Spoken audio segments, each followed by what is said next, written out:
Excuse-moi de te le dire. Pourquoi vous venez à l'église? Pourquoi vous venez à l'église? Parce que le dimanche, vous n'avez rien à faire à la maison. Mais si, vous pouvez revoir quelquefois votre garde-robe. Vous pouvez revoir certains dossiers. Parce que vous allez travailler le lundi. Pourquoi vous venez à l'église? À l'église, nous venons solliciter le visa qui nous donne accès au royaume de Dieu. Et nous devons bien regarder. Est-ce que la manière dont je m'approche de Dieu, je peux mériter la vie éternelle? Il y a des gens qui attendent Dieu sur terre, mais que Dieu n'est pas en train d'attendre au ciel. Comment c'est possible que quelqu'un qui se présente devant Dieu, mais qui n'a pas un corps qui pardonne? Comment c'est possible? Quelqu'un peut faire 2 mois, 3 mois, 1 année. On est en froid avec quelqu'un. On ne se parle pas avec un membre de famille, avec un frère ou une soeur de l'église. Le ciel, ce n'est pas ce que j'ai entendu parler. Que ces jours-là, certains commenceront à dire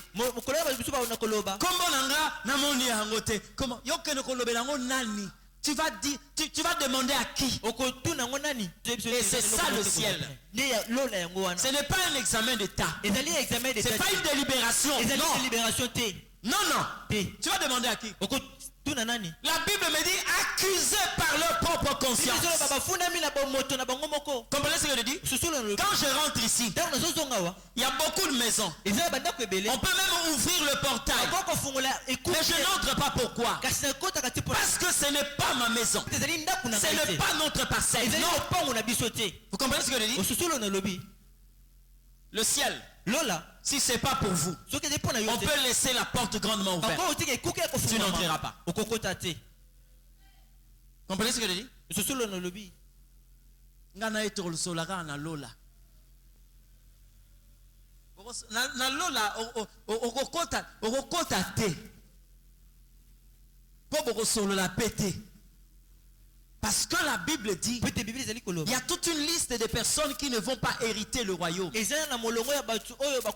Parmi ces gens, les haineux, les méchants, les sorciers, les impudiques, les criminels, les voleurs, les ivrognes, tous ces gens-là, la Bible dit, n'hériteront pas le royaume de Dieu. Lorsque la Bible parle, il utilise le verbe hériter.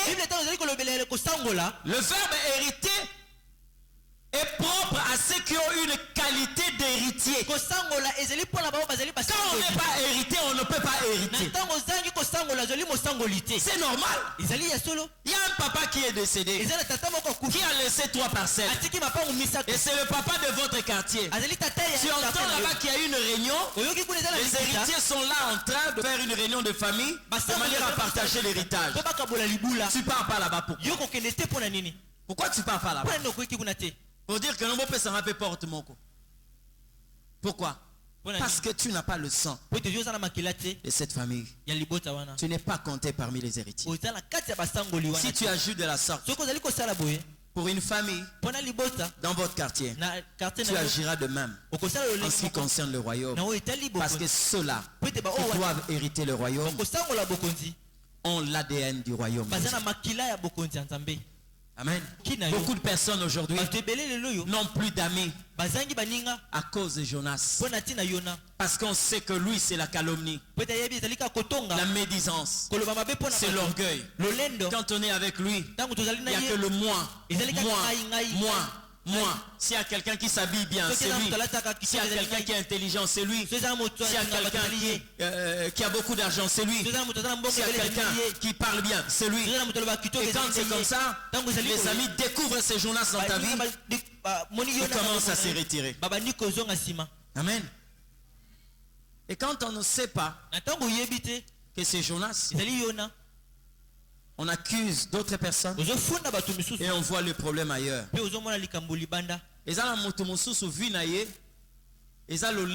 C'est l'orgueil.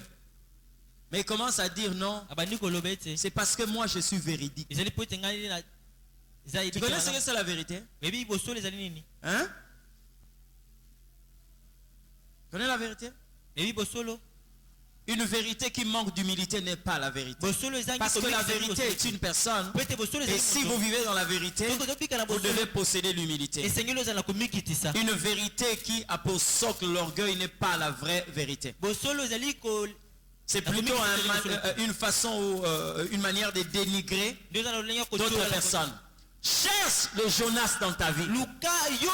Si tu veux faire un plongeon, plonge dans ta propre vie. Ne cherche pas de cause ailleurs. Regarde ta vie.